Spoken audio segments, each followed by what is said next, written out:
Hello, hello. Hello, we are back to doing our painting of our still life.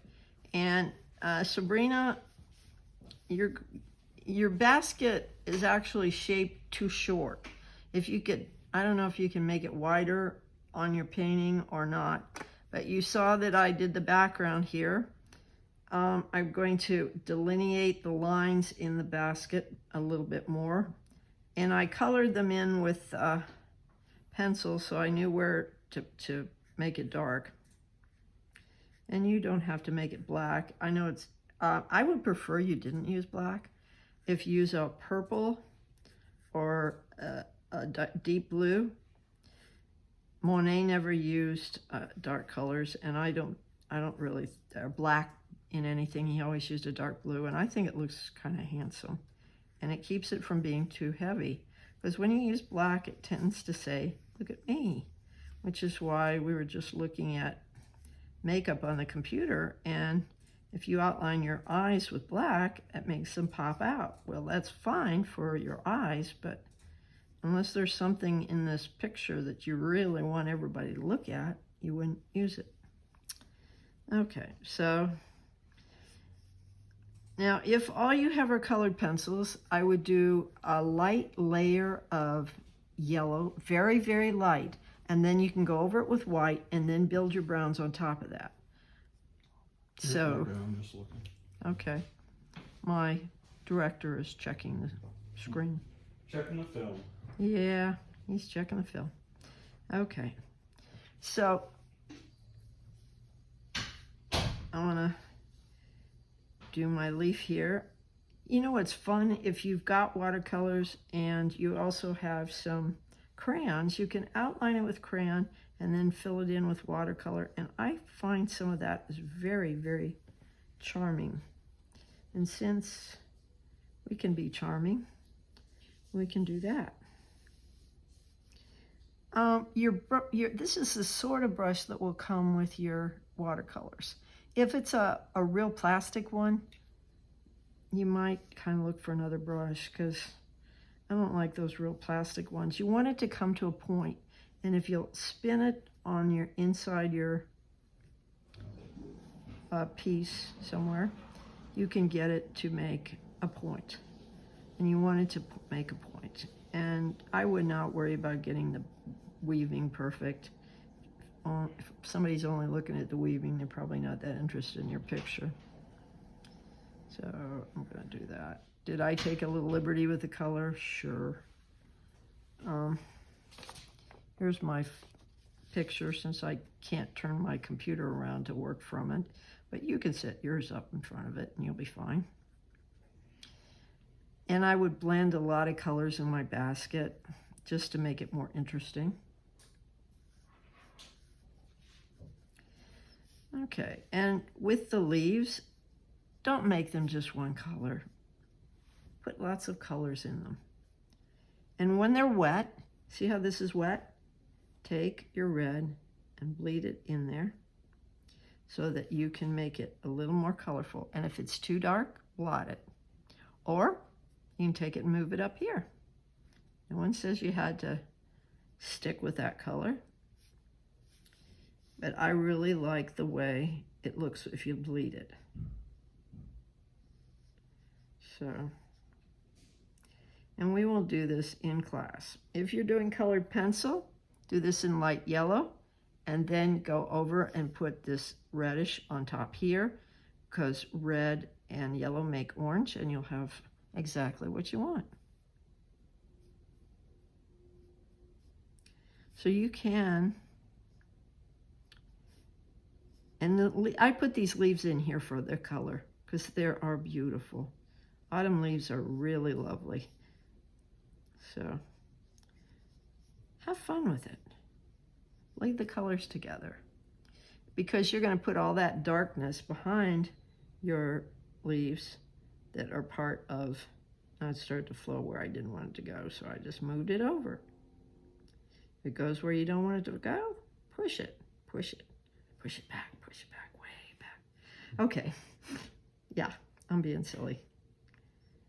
And It's unusual that I don't have music on, but we were kind of just chatting about art and learning and history, and it was fun.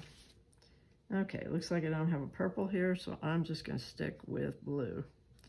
Now, can I get a purple? Sure. I'll put some red in it, and I got yourself some purple. Some purple. But I really would like it to be more the blue that it is. So let's say that I wanted to get a white highlight along that ridge. What I would do is move this all out. I would move it all over the place. So I put the blue everywhere. And then when it dries, I would come back and make it darker just along the peak of the fabric there. So take your time and go experience fabric and how to make it look real. So the more pigment, and that's what the colored part of watercolor is, the more pigment you use, the deeper the color will be. And I want it deep right here, particularly in here, so that my leaf's brightness shows up. And I would love to get you watercolors. I ordered them for you, but they still have not come. And we are not going to use glitter stuff that they sent us, which was that the district sent it to us. And if you ask me why, I have no idea. Do they think you're all 3 years old or something? I don't know. Because they sure didn't send us what we would ask for. So here is the deep colors. I'm going to take that basket deeper still. I'm just laying in a layer of blue to let it dry, and I can do it in class with you tomorrow. Make it deeper. Okay, over here I need to put some in. I didn't add anything but more water because I want this to be kind of faint. So the more water you use, the lighter the color. You don't need white particularly.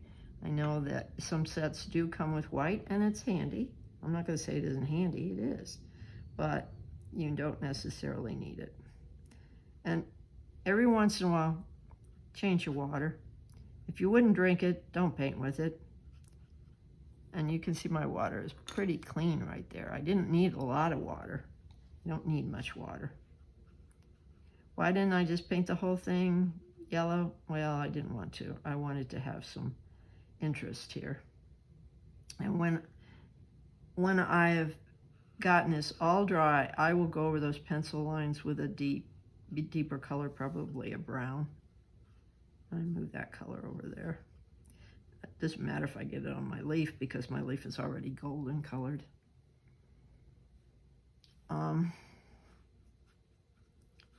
If you are doing this in colored pencil, and I gave you the option of doing it in colored pencil, I would like you to just lightly make it yellow and then build your other colors on top of it. There's green on this pumpkin here, and I am going to make my brush strokes rounded so that it looks like the shape. I'm finding the shape with my brush. So see how that makes the shape? And I don't care what you're painting with, you want it to make the shape. Now I'm going to take my pepper there, and I'm going to make it a little bit deeper here. Yep, here it goes. Not just a little bit either. Look at that. I'm going to take it all the way up. I don't want to paint over my white area. I want it to stay white because that pepper has white highlights on it, and it really is white. And my blue on the outside there is dry, so I don't have to worry about it bleeding into it. That is a problem.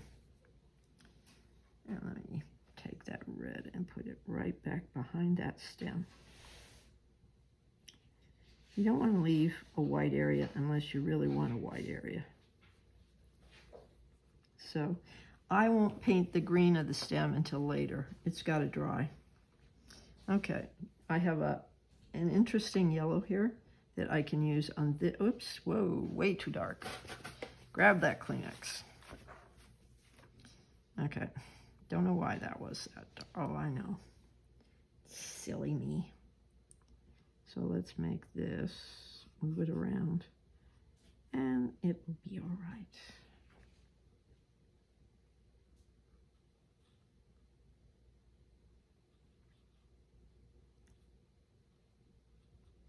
Okay. And then Tim has got to go home here, so I got to hurry up. So, yeah, this is kind of a brown over there. I'm going to use this for the shading over here. You may not be able to get the perfect color, just so it's darker and it adds to the shape of it. And you just get progressively darker. And I have no idea where there's a little blue spot in there, but there is. I'm going to put it right here. It's sort of a blue-green spot, and there's a fold here and one here. Okay, that's all we're going to do today, because I'll work with you this class in class. This is one of my best classes. You all come, and well, the ones that come. And we're going to put the stem in that one. And then there's a stem over here.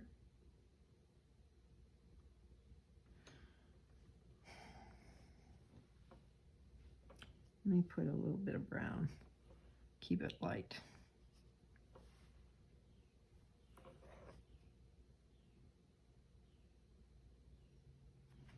Keep that brown in there.